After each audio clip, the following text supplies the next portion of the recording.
I'm Laura Bonnell, and this is the Living with Cystic Fibrosis podcast coming to you from Detroit. Please subscribe and even rate and comment on our podcasts when it moves you. I learn something new with every podcast, and I'm always inspired by the people that are showcased here.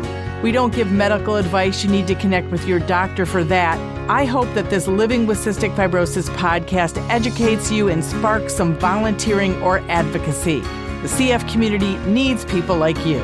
Thanks to our sponsors, Viatris and Genentech, for their support.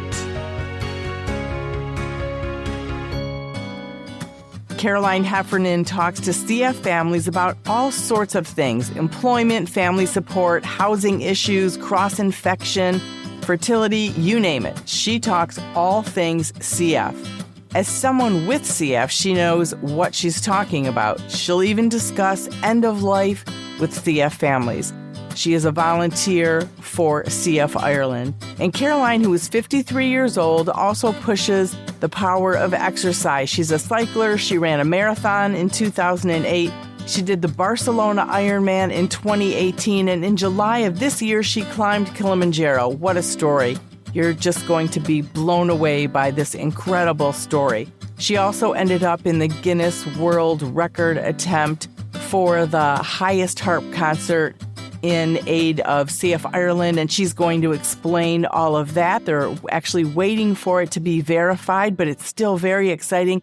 She lives in Ireland with her husband, Francis, her kids, Jamie and Anna, and her grandson, Milo. Carolyn, it is so great to see you and have you on this Living with Cystic Fibrosis podcast. And is it Carolyn or Caroline? Caroline. Oh, look good. I'm glad I asked. Let's start off properly on this. So Caroline, you have done so many amazing things that Rory Talon has just said all these wonderful things about you. So I'm so excited to have you on this podcast. Your physical achievements are off the charts. I kept reading more and more about you, and I was like, oh my gosh, I can't wait to meet you. And having cystic fibrosis, are you almost 54? But just gone 53 last month. So, but the next birthday is 54. You're correct. All right. So 53, that's fantastic.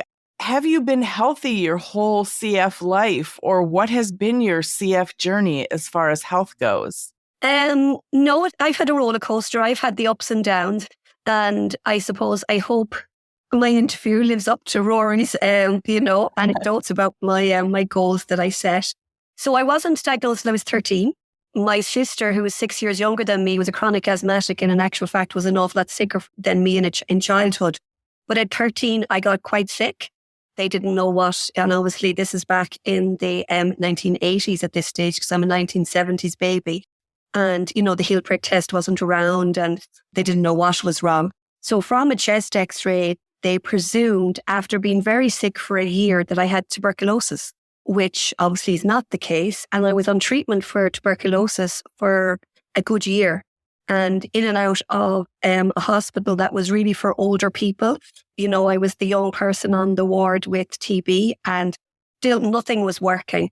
And can I ask, I'm not familiar with what treatment is for TB, but that couldn't have been fun. No, it wasn't fun. And the scarring on my lungs was the only marker they had. So there's a few other tests they do. They do scraping up your heel and there's reflex issues. And I just remembered, for the year that I was sick and they didn't know what was wrong, I was kind of fluey and everything. I had the normal antibiotics. But then when they said I had TB, they had these really big brown horse tablets. They can only be described as that. And they're embedded in my mind as, how am I actually going to swallow these? And, they did nothing. I mean, obviously because I didn't have TB. So it was quite distressing. And also in Ireland, TB in that day was a very negative diagnosis, because when I went back to school, people were told to avoid me because I had TB and they thought they were going to catch it off me. So that was quite, at 14 years of age, that was quite traumatic, that apart from my really close friends who are still my very good friends today, I was being avoided in the school corridors because, not through no fault of my peers in school at that time, but because living in a small community, their parents had said, she's TB, you better stay away from her. So the only way to stay away from person is to avoid them on the corridor and kind of step aside and everything. So like they're quite traumatic memories that I have in my head from back in the day. And then I was sent to another hospital and they decided to do a sweat test. And that was positive, but they were still kind of doubting it. So I ended up having 3 sweat tests to get a conclusive diagnosis. Wow. And what made them decide to do the sweat test? Like, how did they go from tuberculosis to a sweat test? Do you know what? It was just a new doctor threw his eyes over me and he said, well, let's just sweat test just to see. Now, in our family history, there was no history of CF. However, my dad's siblings, so he had 7 siblings, he was one of 8, and 3 of them died from a rare blood disease. And the GP at home here said it probably wasn't a rare blood disease, it was probably CF. And when this doctor kind of heard that there was early death back another generation, he said it might be worth doing a sweat test. But they took 3 sweat tests, because I didn't sweat an awful lot either, but they were conclusive. So I was diagnosed with CF. So I live in Tuam, and in Tuam there's always been quite a hub of people with CF. So there was like 5 families with CF. And one particular family, there was a girl the same age as me, and we became very good friends. Now, Denise was very, very sick, and she actually only survived for another year. But she gave me great knowledge and great insight into living with an illness and live a good life, even if it's not a long life. You know, we used to go horse riding with her oxygen, and she showed me how to use nebs for the first time, nebulizers for the first time. And I think that meeting, I'm a firm believer in my life, you meet people at the right time. And that was the right time for me. One of my very best friends now that does all of the antics, all of my sporting goals, she actually was best friends with Denise at that time because they went to the same school. So I knew Norma quite for a long time in a small town. We just went to different schools. So it's kind of a little ironic that she was best friends and sat beside Denise in school. And now she's my best friend and she sits beside me on all of my trips and journeys. So I think there's a joint up of the 3 of us, even though it's not all together. It's at different times. And that's beautiful. Beautiful story. Yeah. So I was quite well once I was on the right treatment for CF. But at that stage, I didn't have my genetics. And when I was 20, I went to Vincent's, which is the main centre for CF care, because my CF doctor unfortunately passed away. And myself and another girl with CF, we had the same appointment in this hospital, and we walked in. And the professor that was there looked at my lungs and he said, I can understand, Caroline, why they thought you had TB. They still look like TB lungs. Wow. And he said, I wouldn't be surprised if you don't have CF. And I was going, oh, okay. Sweat tests were positive, 3 of them. And he says, no, you still are not showing the signs. You know, so we went up, they did the bloods. And at that time, my husband, who was my boyfriend at the time, and my sister were with me. And they said, who else is here? And they tested them, which was great, because obviously I have the 2 kids with my husband, and it was great to know he wasn't a carrier. The other girl had lost a sibling to CF, has a brother with CF. And when we went back up for our results, she was told she didn't have CF, she was only a carrier. And I was told, yes, unfortunately, you do have 2 genes. And he was shocked. He was blown away by that. It was very strange. There's a lot of kind of unknowns, I suppose, because you are talking about, 70s, 80s and early 90s. And obviously we know treatment for CF and the knowledge, as good as it was for the day, compared to what we know now, is very different. Right. And the Genome Project, the whole, finding the CF gene wasn't until 1989. And they thought things were going to go quicker than they did, but they did not. And here we are. So that brings me into my 20s. I've got married, I've had kids. And I suppose not until I really hit my 30s did it impact. Obviously, I had an impact after both pregnancies because, yourself, when you have a baby, you're pregnant 9 months and you're recovering 9 months. And then I had CF to deal with as well. So on the year after both my children, I did have a bit of an uphill battle, more so with my second child. And then progressively started to have more sets of IVs in my 30s. And then in my 40s, no matter what I did, I just was deteriorating. And obviously with the age and the whole lot. And by the time I was 44, my lung function was spending more time at 40% than it was at 60%. And again, I was still doing all of my exercise and everything. So it's not like I was a teenager that was rebelling against my treatments. My doctor knew I was doing every treatment I was given. I was taking every antibiotic, and I was doing everything right. But for the effort I was putting in, I wasn't getting bang for my buck. And we put it down to age. I actually put it down to menopause personally. I think that I started the menopause journey maybe in my early 40s and it wasn't picked up, or they didn't have enough people or enough research for that 10 years ago. I wonder if they even have enough research today. I don't think so, but they're making grounds. They are making grounds. Yeah. Okay. Yeah, CF Fresh are doing really good. They're making grounds there without a doubt.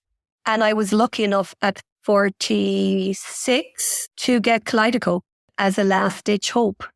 And within an hour and a half, my life changed again. And it was like I was given Botox to my lungs. And I said there and then, because in Ireland at the time, we were fighting for our Canby, and I was told that I had Kalydeco for a year as a research project. And because my genetics weren't necessarily the one initially for it. And in my head, I said, right, I have to do something in the year. So once I knew that my fitness started to improve dramatically, like I walked up my stairs an hour and a half after taking Kalydeco. My husband came up to bed and I was going, did you put the dog out? Did you lock the car? Is the door locked? I was going through all of these things in my head that something was wrong or something was missing. And he said, Caroline, it's the first time you've walked up the stairs in 2 years without coughing and spluttering and having to stop because I was afraid I was going to wee myself. And I went, you're right. Like it was that, like, wow. So that literally gave me back years. I don't know where I would be today without that, without Kalydeco. And isn't that, I remember how it impacted my kids, different modulator, but it's such a miracle, right? Oh, absolutely. Just hearing you say that, give that story, tell that walking up the stairs things gives me chills. Like the night and day of the disease, what these medications can do, it's miraculous. Oh, absolutely. Now I've started to dip a little bit again. 18 months ago, I started to dip. And like Kalydeco does kind of have, a shelf life. And they started me on Kaftrio or Trikafta in the US. But I started just after I had COVID in the January. So I had done IVs to clear my chest to start it in the January, then got COVID. So then started after COVID when I was feeling a bit better. So it didn't kick in like Kalydeco did. But after 3 months, I did recover from COVID quicker this time than I did the first time. And I noticed, it was getting great. But unfortunately, at the 3 months, my liver, my ALT had started to rise. At 6 months, they had shot through the roof and I had to come off everything. And it was like I had to come off Kalydeco as well because, my liver was injured quite dramatically. Like they'd never seen numbers like it. And that was quite a bleak month. And then I had nothing. So I had no modulators. I was back on old style treatment back in the last century and then trying to exercise. And it was quite difficult. We did try it again, but it's not for me, unfortunately. But I was able to go back on Kalydeco, which is holding me. And again, I suppose for your listeners, my voice is wear and tear from being very over energetic last week. So this is just a knock-on effect of being tired and everything. It's not, when you actually have a CF chest infection, you do get the CF voice is what my daughter always says. And it's a bit like this, but it's not. I'm actually quite well at the moment, thankfully. Right. And you look well. And yes, I know you were worried about your voice. And so it is good to explain because otherwise people might think it's because of your health, but it's just because of your enthusiasm. Yes, very much so. Very much so. And tell us where, so maybe we can visualize. So Tuam, you said it's across the country from Dublin? Yeah. So basically Tuam is on the west coast. So if I was to look out my door and look across, I'm looking across at the east coast of America. So basically the Atlantic, I'm on the Atlantic, the other side of the ocean from yourselves. And then Dublin is on the east coast. So now it's a 2.5 hour drive. I have to go straight across the country, literally straight across to my main centre hospital. Now there is closer hospitals that would do the likes of Bloods for me and Port Flush and so on and so forth. But tomorrow, because I'm going to Dublin to work, I'm going to multitask and pop into the hospital and get my port done as well. I'm very much a multitasker. I don't like going on long journeys and just doing one thing. It's like, let's see what we can fit into the few hours that we're going to be there. And there's so much I want to talk to you about. I think we should get right to all the incredible things that you've done. To say you're active is an understatement, but you've done so much, everything that I already stated in the introduction. But when did you decide to do all these things, biking and climbing? And what was it that motivated you to do this? It's a very easy motivation. So when I was younger, we lived opposite the swimming pool and we had no choice but to learn how to swim. And in actual fact, it's kind of mentioning swimming. It's kind of it's a sad day for us in Tuam. Our swim instructor, Monsignor Dermot Maloney, is actually passed away yesterday. So his funeral is tonight that I'll be going to. And it's bittersweet because, he was a fantastic swim coach, he's a fantastic friend to all of the people that went through the Tuam Swimming Club. But it will also be a celebration because all of the pals that have moved away from Tuam will be coming back to celebrate his life. So it is very bittersweet for today on that aspect. So I always swam and I found swimming very good. Now, my mum would say before I was diagnosed, I was starting to get quite tired and lazy. I'd spend more time in the bathroom than I would on the deck swimming, but that's beside the point. I played volleyball in school and loved volleyball. Again, it wasn't a big running thing. It was kind of faster movements and I'm quite tall, so I was a very good setter. But then I left school and I would kind of swim and I'd walk with friends, but nothing major. But the big thing that turned for me was when our first son, Jamie, was born. Our first house went out onto a main road and we'd have to open the gate to bring the car in because it wasn't safe to park the car on the road. And I had opened the gate and I closed the two front doors so he couldn't get out. But for whatever reason, someone came to the door and I opened the door and Jamie ran out like a bullet. And I had to run after him. And I just about got to him and caught the scruff of his neck before he went out the gate because the next step was the main road. And at that stage, I nearly didn't get him. He's 2. What if I didn't get him? I have to get fit. And that's when I started to do a little bit more, kind of maybe a little bit more jogging, and I started to kind of get more involved. And then in 2008, we did the New York Marathon. Now, I was fast enough and quick enough for a child when, to catch him. Mm-hmm. That grew up, and as my daughter came along. But in all of my sporting accolades, I am the tortoise. Do you know what I mean? I'm not there to be, the fastest in the group. I'm there to finish.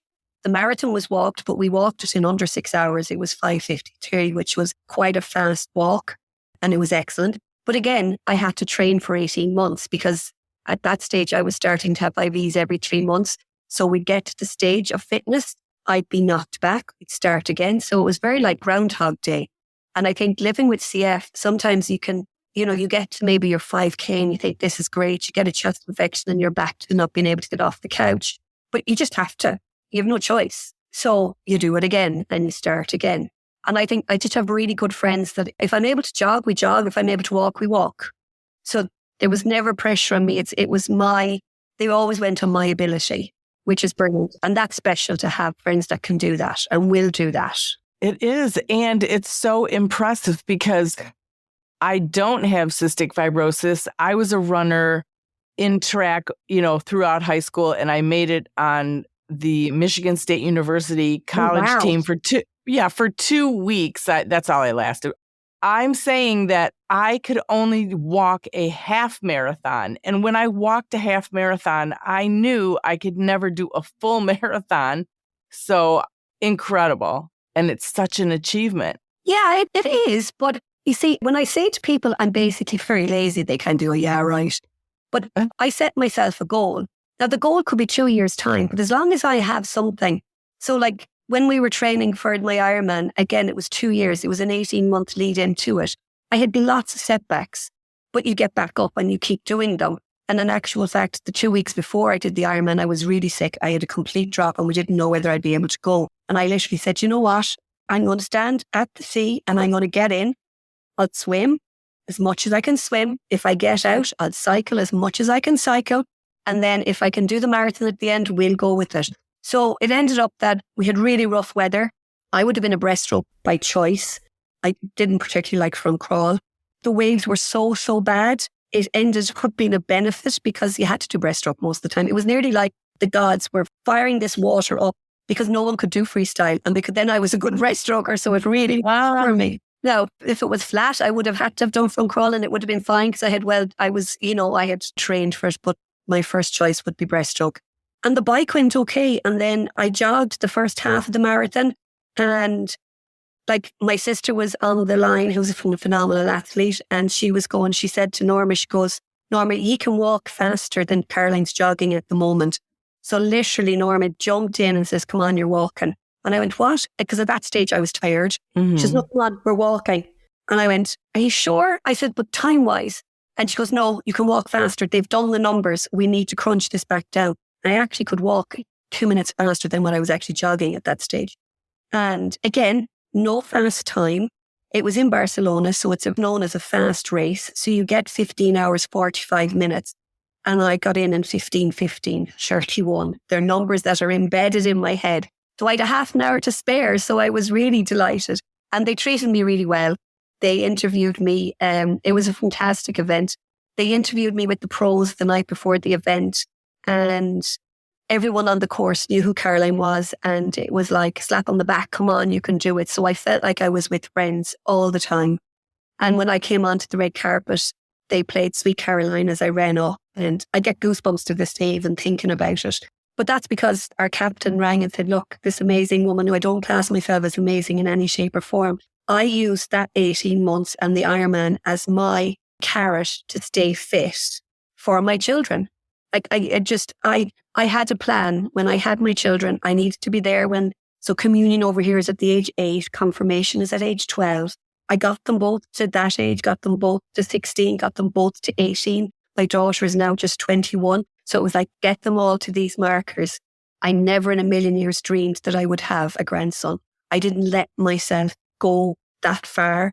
And oh my God, having a 4-year-old grandson is the best thing ever. It is just because I had markers, because my parents were told I'd live till I was 20. So it's kind of, didn't kind of work. I'm still here, doing my best. And, yeah, it's amazing. It is amazing. And whose grandchild is it? Jamie's or Anna's? Jamie. Yeah. So Jamie, okay. Yeah, so it's Jamie's son. Yeah. Yeah, it's amazing. And how old is Milo now? Milo is 4 since last week. He shares the same birthday with his granddad, with my husband, Franny. So that was really nice too. So we have double celebrations on the 14th of September every year for the last 4 years. So as you can imagine, yeah, very exciting. Absolutely. Yeah. So do you have more goals now as far as events or running or cycling or anything like that? Or where do you go from this stage? You've met all the markers you wanted to get to before. So I know Rory told you I just done Kilimanjaro. So that was in July. So again, that was 18 months seems to be my magic marker for getting into an event. So we all met every month for the 18 months. We did a great hike. We went to Tenerife and climbed Mount Teide in May, just kind of to go above because there's no mountain in Ireland higher than 1,000 meters. So that was 3,000 plus. We did that. So yeah, and again, Norma was there by my side, climbing and doing all the bits that she can. To answer your question, Kilimanjaro wasn't ever on my bucket list. As someone that would suffer going upstairs every now and again, have it stop and cough, it wasn't something I ever wanted to do, would be climb mountains. But it arrived on my doorstep. So basically, the girl, Siobhan Brady, phenomenal harpist, she held the Guinness World Record for the Highest Harp Concert in the Himalayas. And she wanted to go higher. And they decided that with the altitude and, the lack of oxygen, it really compares to CF quite well.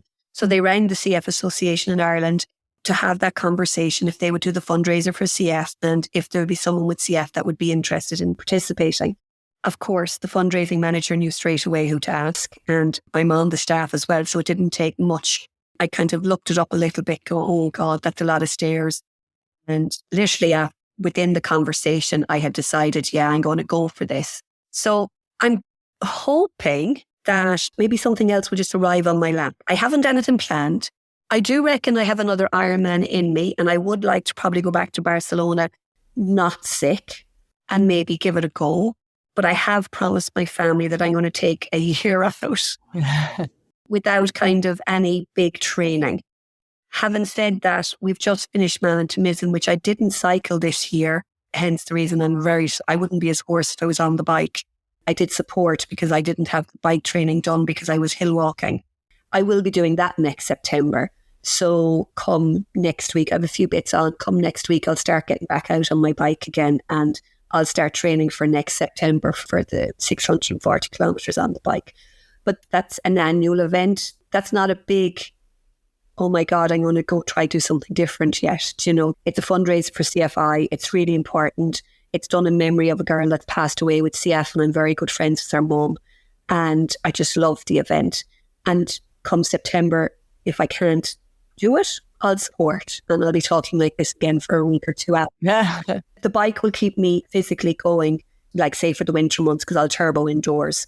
But I don't have a goal. Maybe if any of your listeners can come up with a goal for me, and you know, who knows? I'm open. Actually, one friend did say, how about swimming the channel? And I'm going, I don't know about that. Right. Well, yes, I'm sure people have ideas for you, but they do. But mostly applauding you, I think. But tell us about, how was Kilimanjaro? Yeah, it was, do you know what? There's no words. We're all still trying to put words to it. Like there was 19 of us, and 14 of us had been together for a long time, and we had 3 that joined us who were phenomenal. Like to bring a harp to the top of Kilimanjaro was like just mad for starters.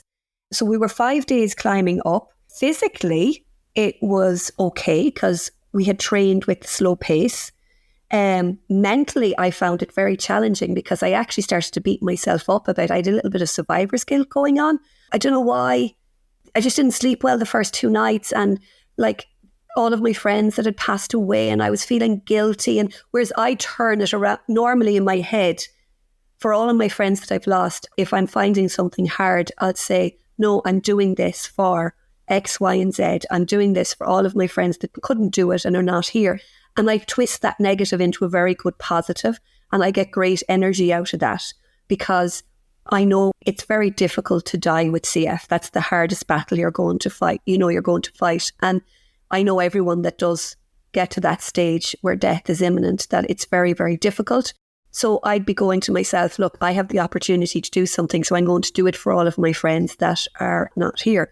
But for whatever reason, I don't know whether I was just exhausted from the trip over, because it's quite a long journey, or whether I was nervous. I'm usually quite laid back, whether I was just anxious or nervous. I don't know. I just had 2 bad head days. But I took myself aside and I gave out. And I just said, you know, you're letting yourself down, and you've all the training done. You're letting yourself down, and you're letting all your pals down. And I just turned around. And then once my head was in the right place, I found it much. Now, it was not easy, but I was content and I was able to manage it.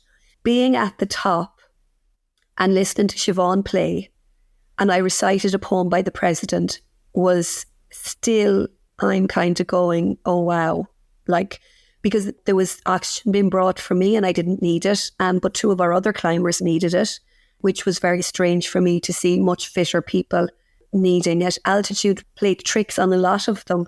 And I was kind of the one, and Norma, we were kind of saying, okay, well, if you have a headache, take a painkiller. If you need an antibiotic because you feel like you're coming down with something, I know you may not normally take it, but you're on Kilimanjaro, let's take something. So I was don't suffer in pain on the mountain because of altitude. So I was very practical about that. And yeah, I was able to breathe at the top with 10% oxygen at the top of Kilimanjaro. I was kind of going, and like my lung function at the moment is in the 50s somewhere. And I hadn't done lung functions before I left, but I didn't tip over 60 for a while. So I'm kind of being a very active 50s. So I had 50% lung function, or 50 odd percent lung function, and only getting 10% oxygen. So it was a bit mind-blowing, to be honest, you know? Yeah. It was very strange, very, very strange. But I believe I got there for a reason. Coming down was very difficult. Lost a few toenails because where the glaciers had taken the rocks, it was like gritty sand. So as you put your foot down, your foot slid. So it was like coming down a sand dune for about 5 hours. Wow. And that was exhausting. And then the dust. So I found it, no matter what you put over your mouth, the dust got in. So you can imagine I was coughing for a few days, not just me. Everyone was coughing, trying to eliminate the dust from their lungs. So mine was just, in actual fact, I was probably able to clear it much better than some of the others. I was doing some breathing exercises with them to try and show them how to kind of get it from deep down. So again, having CF was nearly a little bit of a, I had a little bit more knowledge about the breathing. And if anyone was panicking about their breath, I was able to kind of talk them down on that. So that kind of worked really well. That is incredible. And did the harp make it into the Guinness book? Well, I can say so you have to play, it's a real random number. You have to play 18 minutes at the top. Siobhan played 21. So she has definitely played enough music for the record, but it takes 12 weeks for it to be verified. So we had to have like the box, to bring the box to the height to where we were. So there was a recording device for where the harp was at all times. And we had obviously a heat sensor to keep it safe because obviously the cold weather. And we were very lucky with the weather. We didn't need our wet gear once. And I think there was only one night I had to put on my woolly long johns to keep warm. Like we literally intense roasting. So everything just came together really, really well for us. So she did play long enough, but we're just waiting for it to be verified. I would be very surprised if it came back saying, no, it's not, because she definitely played enough time. We had the timer on and she played over the time as well. What is it like being on top of Kilimanjaro and a harpist is playing? Next step is heaven. It's like literally when you think about pictures of heaven, you think about angels nearly playing a harp, or a harpsichord. So having her play, and there was some beautiful songs being played. So the second song she played was Little Bird by Ed Sheeran. And the reason that was picked was because the lady that as I said, I mentioned, I didn't think I said Bernie's name, but the reason we do the cycle is in memory of Trina Priestley. And when she passed away, when she was really, really sick, her friends did a campaign to Ed to ring her, or, because she couldn't get to a concert, and he was her favourite artist. And Ed rang her brother's phone and sang her Little Bird as she passed away. So Little Bird is very, very special to the CF community in Ireland that know that. It was in all the papers. Can actually, if you Google the Little Bird and Ed Sheeran, her story will come up, Trina, in all of the papers. Like it hit the national papers here in Ireland. So I had asked Siobhan to learn Little Bird with the permission of Ed Sheeran and play that at the top of Kilimanjaro. So for me, the second song played was for the CF community. So it was just, again, I actually don't have the words to articulate the feeling, but I can just tell you like that it was, you're looking out, we had beautiful blue skies, you're looking out on the clouds, and you're standing beside Siobhan playing the harp so beautifully, and she's playing a song close to the CF community's heart. Like there's nothing but tears and goosebumps and, love for everyone. And I really did feel close to all of my friends that have passed. And in fact, everyone, my grandparents, I felt like I was in heaven. Wow. I felt like I was surrounded by angels. I just felt that, if they were ever going to be beside me, they were beside me there, and I think everyone felt that without a doubt. That's a beautiful story. And it's making me get all teary-eyed. I mean, that is just incredible. I can see why it would be hard to express. No, it's impossible. Yeah. It's unbelievable. Yeah. It's a feeling. It's like I get goosebumps. The hairs on my hand are just standing, just thinking about it, which, like we climbed Kilimanjaro. We actually, myself, Norma and Laura, we had decided, or I had kind of said, we can't arrive into a country that is as poor as Tanzania, climb Kilimanjaro to raise money for CF, tap ourselves on the back and say, oh, well done, girls, you're brilliant. Do you know what I mean? Without doing something for the local community. So I think we also brought love in our hearts to the local community. We brought over 14 suitcases filled to capacity of clothes, toys, PPE, medical gear, arts and crafts for the kids in the plaster house. And actually I have a mini video that I'm showing for the first time tomorrow at reception for the Highest Harp crew. And then it'll be up on Facebook, which you'll be able to Google, and the plaster house will then play it as well. And it's just a minute video of the three of us there with the kids, giving them the gifts. And like even the young mothers that are there with their kids, we had bubbles, the bubbles that you blow, that every child loves. Well, these young mothers were looking at these bubbles in wonderment, and we were going, oh my God, how good do we have it? You know what I mean? And that bubbles bring so much joy to these people. So that was, again, that was also a very special moment on our trip, without a doubt. It sounds magical again, and everything is in show notes. All the links, we will put there.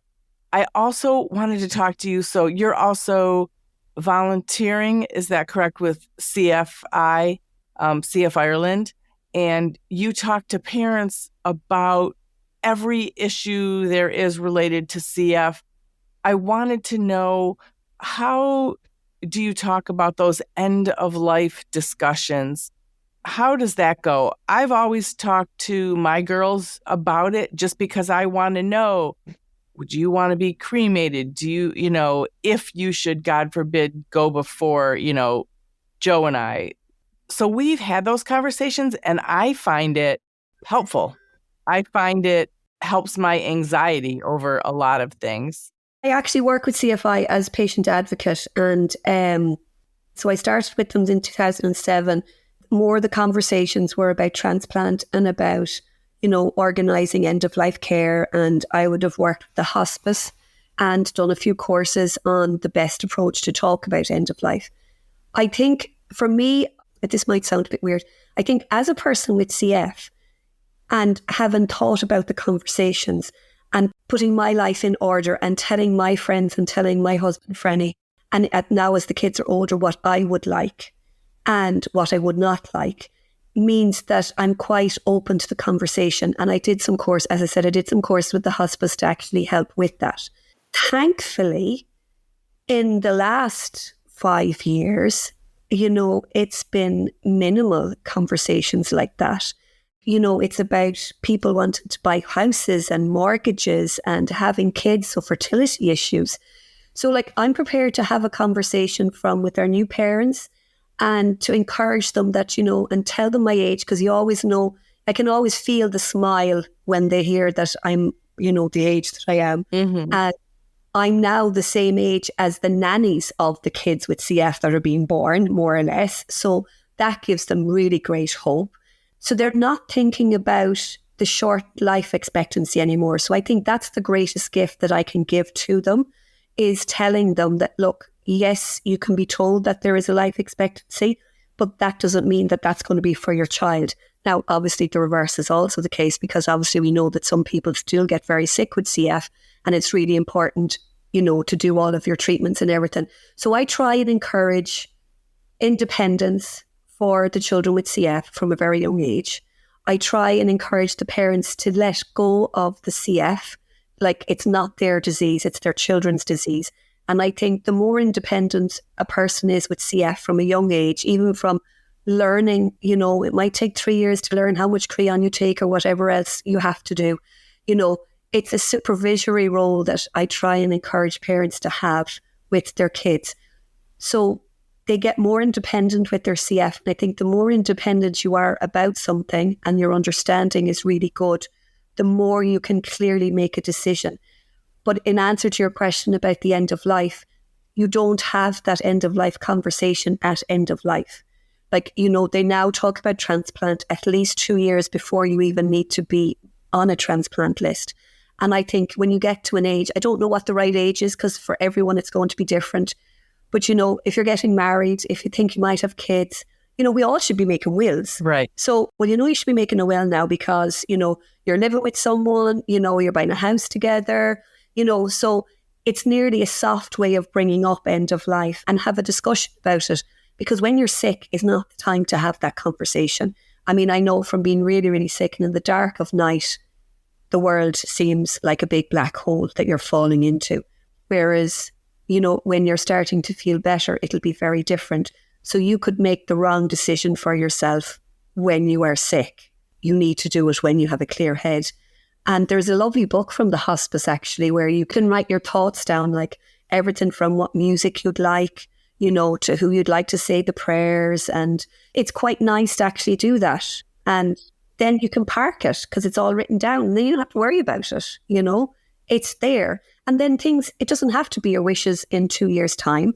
in 2 years' time, you can change your mind. No one is saying you have to, whatever you decide today, and in 5 years' time, it may be completely different. You could be with a different partner. You could have kids. You could be living in a different country now with the way that everyone is living. So, no decision is permanent either. So I think it's just about communication and having a chat and knowing when not to press the buttons about you have to make a decision about something, Right. Very wise words. Really great advice too. And it's important to talk about all of this because I think it really helps everyone. It helps the patient, the person with CF, the parents, siblings, and then you just make it not the elephant in the room. It's not this thing that can't be discussed, So it seems like it makes it so much easier for everyone. Yeah, and I mean, if you think about it though now, all siblings should be having the discussion because, we're all living a lot longer with CF. And there are a lot of other conditions out there that unfortunately are taking people way too young. And we could walk out and get knocked down in the morning. For everyone, it's a good idea to know whether you want to be an organ donor or, what you want to do with your organs or whether you want to be cremated or whether you want to be buried or whether you want your ashes scattered or whether you want to go into a family plot. So it's not just the person with CF that needs that. So I always think that when I'm advising, I should say, rather than telling, well, I tend to tell people quite a lot actually, but when I'm saying to a mum and dad, go out on the bike with your kids, and they would go, and I was going, but you're telling them to go on their bike to stay fit because they have CF, but go with them or get your rollerblades or roller skates on. If you do it together, then the person with CF doesn't feel any different. And I suppose when you think about it, doing a will or doing anything like that, the whole family, all siblings should be doing it together or should be advised in the same way. Because unfortunately with cancer, there's so many different conditions that takes our own siblings way too fast. I agree. I think there's nothing worse than having that kind of pointy, nearly wearing, I won't say the dunce's hat in the corner, but nearly being okay, we have to do this because you have CF. Everyone should be doing these things. Everyone should be fit. Everyone should be eating well.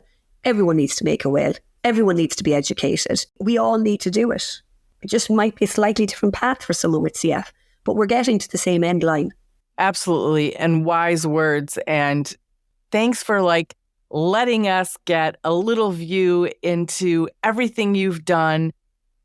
The marathons, the cycling, the climbing of Kilimanjaro, that story is just beautiful. And I feel like it's going to stay with me forever. That is just the way you set that story for all of us is just a beautiful thing. Anything else that you wanted to mention before we wrap up here? Like I said earlier, I set myself a goal or a carrot to keep myself fit. But someone else's Kilimanjaro might be walking to the end of the road because they may be very sick. And I don't want anyone that listens to the podcast go, oh, that's okay because she's fit and she does that. That's not the case. I hope it's come over that I put a lot of work and it takes a lot of time and it is a Groundhog Day to do it. But if your Kilimanjaro is your stairs every day, I applaud you and well done. Sometimes I wiggle my toes and I think I'm great. And sometimes that's harder than doing something like Kilimanjaro. So everyone, you don't compare yourself to anyone else with CF. You do your best for your CF. You do your best for you to keep well.